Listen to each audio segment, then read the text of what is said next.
a little bit about mining. It's one of my specialties. Yeah, absolutely. You're a pro So at that. mining is how I got started in all this back in 18 because I didn't want to pay When you were 20 dark grand. hiding in your basement. Yeah, I didn't want to pay. Well, I wasn't comfortable with spending 20,000 on a Bitcoin at the time, but I was comfortable buying computer equipment. Yeah, I wish I bought something like that at that price now, but no, I was more comfortable with buying computer equipment. It's what I knew. It's what I liked working with, and utilizing that computer equipment to secure the Ethereum network, the Bitcoin network, whatever you're mining, and getting paid out in those digital assets. It just is well, not an outsider because we're in Crypto Capital Group, but Yep. as an outsider, if I was an outsider, it's a pretty cool magic recipe that you can actually create a machine that goes on the blockchain and gets you, I'm going to say get, that sounds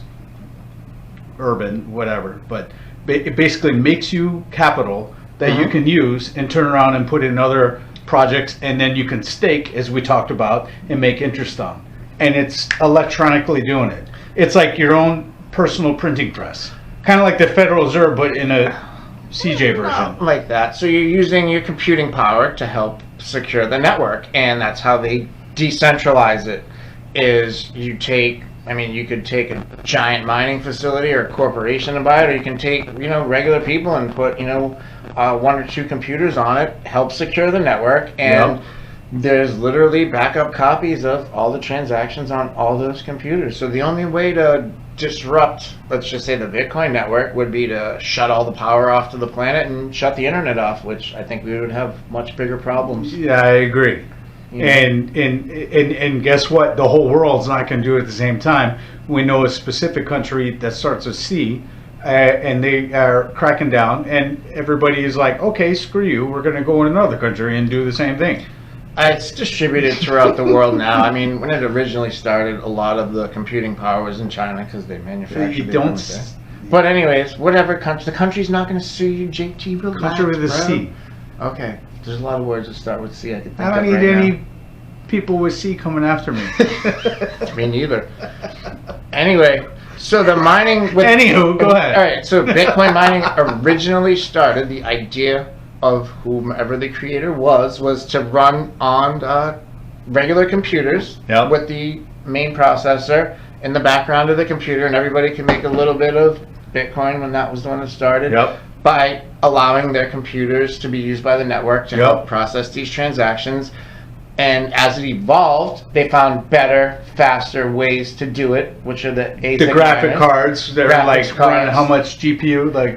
Depends on the model, how much computing power your graphic card had.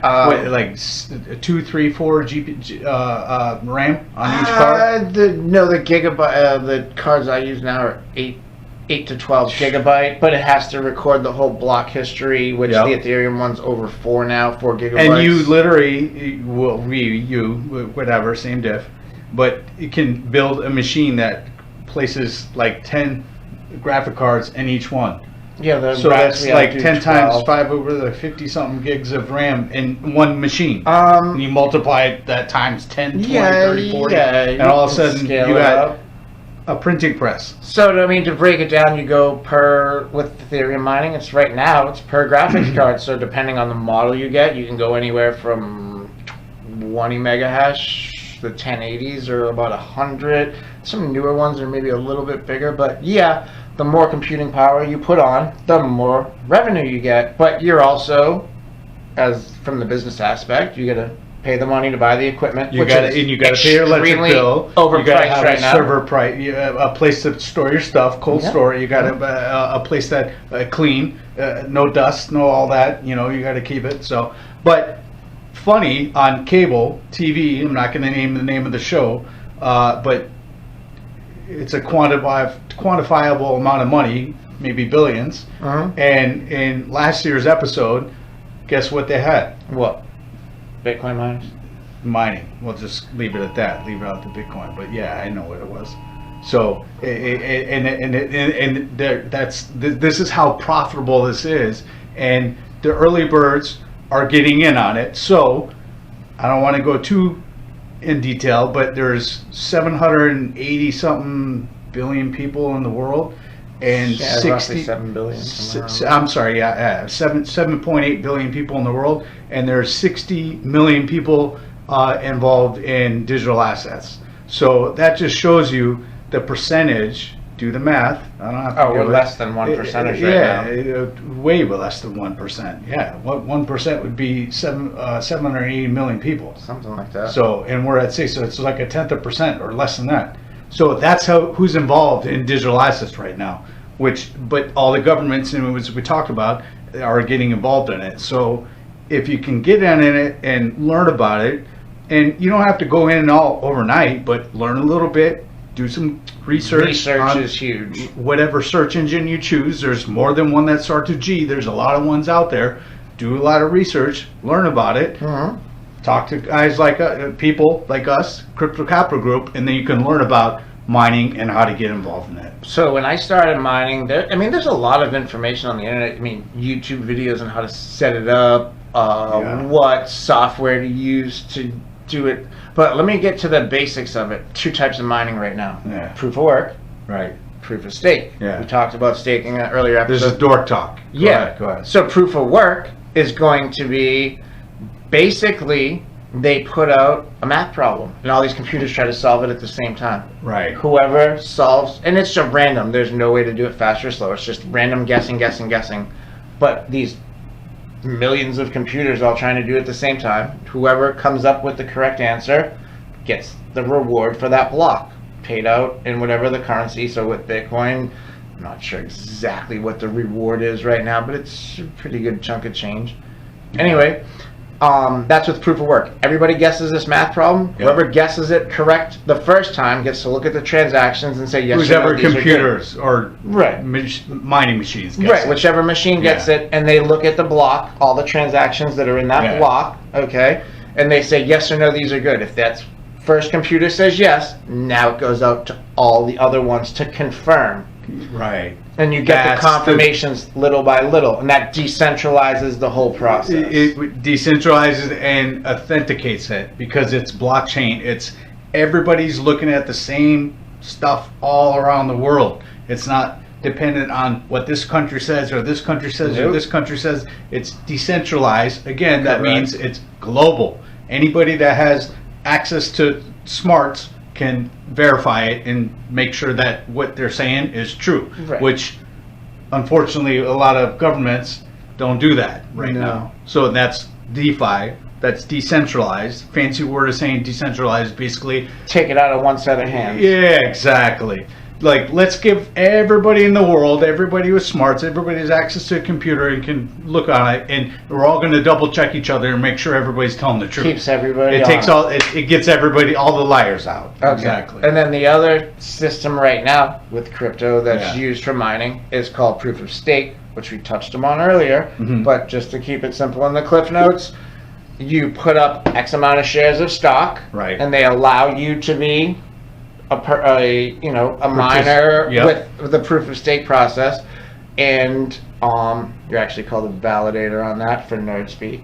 But because you are one, to keep you honest, instead of you buying all these expensive computers to do it, you're actually putting up your shares of the stock and you're saying yes or no, this transaction is good. And if you're a bad actor, you'll get penalized for that. Right. Or so you're actually putting your money at risk. You're held liable. You're held liable. That's the whole point of blockchain. Blockchain sounds as an well, I'm not an outsider because I'm in the business, but speaking from an outsider, that's what you look at is blockchain sounds weird. We're not used to it. We're not used to hearing a lot of these terms, mining, digital assets, all that. Blockchain is basically holding everybody liable. Hey, you say this, we're going to double check you and make sure you're telling us the truth. But the thing is with the history, it's an immutable ledger, meaning once it's verified. Is that a word, immutable? Yes, immutable, meaning you can't go back and change it. All right. Yes, it is actually a word. Thank you. I'm just busting your chops. You can look that up on Webster's, bro. I will. You can check that transaction history or that log at any point in the future or past. I mean, that's what the technology on it, and people can't see the value in that. I'll just give you... Well, then they will. It just takes some time, just like I gave an example in the past episodes. People used to bite literally gold and silver coins to see if they're real, and then we all of a sudden accepted this piece of paper called money? What? You want me to trust this piece of money? Fiat currency. Yeah. And it which has been inflated, and it's gotten way worse in the last 10 years. Let's not get off topic. Yeah, and then trust this piece of plastic called a credit card. And then, so we've gone on from there. So yeah, it's trusting something. But just to give you an example of what blockchain tech could do, blockchain tech can hold the title to your car against your loan, a title to your home. Right. But the biggest thing to keep anonymity, because you used to work at nightclubs back in the day. So let's just say, thanks a lot. I am somebody coming in. You did too. No, indirectly. Let's just say, for example, somebody's coming to the front door and they're giving you their ID. You do 4 shows a night? No, I don't do 4 shows a night. I only do 2. Go ahead. I won't interrupt. Okay, so somebody brings up their ID and hands you their driver's license. Now, you're a door guy, right? But you're looking at their ID. You see where they live. You see their date of birth. You see all their information. Now, everybody has cameras, so if there's a camera at the front door, they could potentially record everybody's information. I'm not saying they would, but it's the possibility there. Or somebody behind you could take a picture of that and have this person's potential home address. Personal info. Now, let's just say with blockchain distributed ledger technology, you could put your ID on the blockchain, and whoever's working the door could scan your ID, okay, the back of it, the barcode or whatever, and just a green light, green check, they're over 21, or red X, they are not over 21. You didn't see their date of birth, you didn't see their address, and you saw their photo, you know what I mean, you saw their photo, verified. Or let's just take it the next step up. It's not going to be handing them the ID, it's going to be showing them a QC code on your phone that's your ID. Now you're getting dorky. Okay, but again, this is where it's going to. Right. You're going to scan some type of a barcode. I know where it's going. So you're going to... Plain devil's advocate. The door guy's going to scan some type of a barcode, right, whether it's on the back of your license without actually showing it to him, right, or your thing, or something with your photo on it with a barcode below it with no other info. And the system is going to go in and look at that block ID for the driver's license and check the date of birth to make sure you're over 21, yes or no. And that's all the door guy needs to know. You're 21, go ahead and... So you just heard, basically, I literally, even though he yaks a lot, but I literally took a sentence out of that. This is what's important, everyone, is listen, is in the future, all our information is going to be publicly accessible. And just like you said, we don't need to show a driver's license, we don't need to show this, we need to show bank statements, we don't show, just check it on the blockchain, which is basically, for those that are not familiar with that term, the internet, but it's triple, quadruple, thousand checked by everyone around the world to make sure it's accurate information, and that's what's going to count. So, but it's going to keep your anonymity. To CJ's point, right? You don't have to show your driver's license. You don't have to show your bank statements. You don't have to show your tax returns. Everything is going to be digitalized, and this is the way the world's going verifiable right now, which is why the info. Crypto Capital Group is involved with what we're doing, because we see the future and what's happening, and we see all the big players behind it, and that's why we're involved in it. So, does it make sense? Makes sense. There you go. Makes perfect sense to me. I don't know about everybody else, but me. Sure. We're going to try and help you guys make sense of it. That's what we're trying to do. Whatever. All right, I think we're good with this one. You got it. Shut it.